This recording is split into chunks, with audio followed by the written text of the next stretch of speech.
खिलाड़ी बा।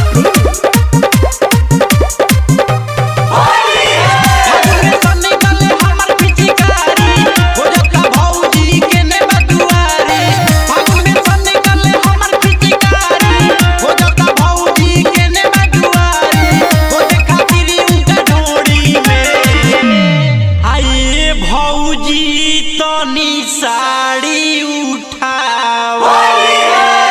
भौजी तनी साड़ी उठाओ डाले दो रंग कटोरी में भौजी तनी साड़ी उठाओ डाले दो रंग कटोरी में फागुन में सन निकले हमर पिचकारी हो जाता भौजी के ने बदुआरे फागुन में सन निकले हमर पिचकारी हो जाता भौजी के ने बदुआरे हो देखा तेरे उनका ढोड़ी में आए भौजी तनी साड़ी उठाओ भौजी तनी साड़ी उठाओ डाले दो रंग कटोरी में भौजी तनी साड़ी उठाओ डाले दो रंग कटोरी में सारा रा रा रा सारा रा रा रा सारा रा रा रा होली है।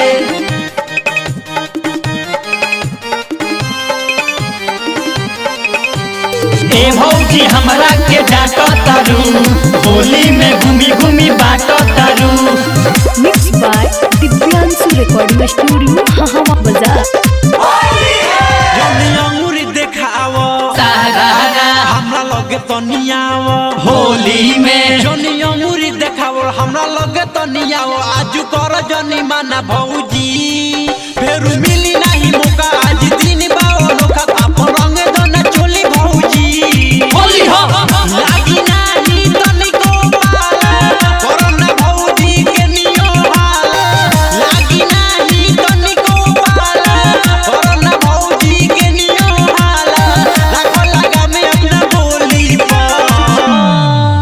आइए भौजी तनी साड़ी उठाओ भौजी तनी साड़ी उठाओ डाल दो रंग कटोरी में भौजी तनी साड़ी उठाओ डाल दो रंग कटोरी में सारा रा रा रा सारा रा रा रा सारा रा रा रा होली है। Mix by Divyanshu recording studio Hawa बाजार।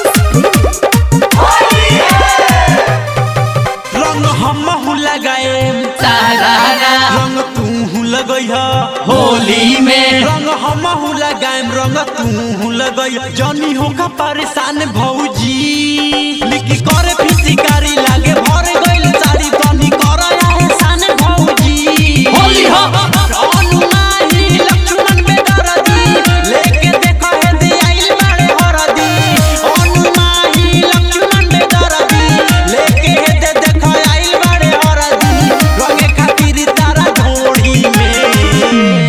ए भौजी तनी साड़ी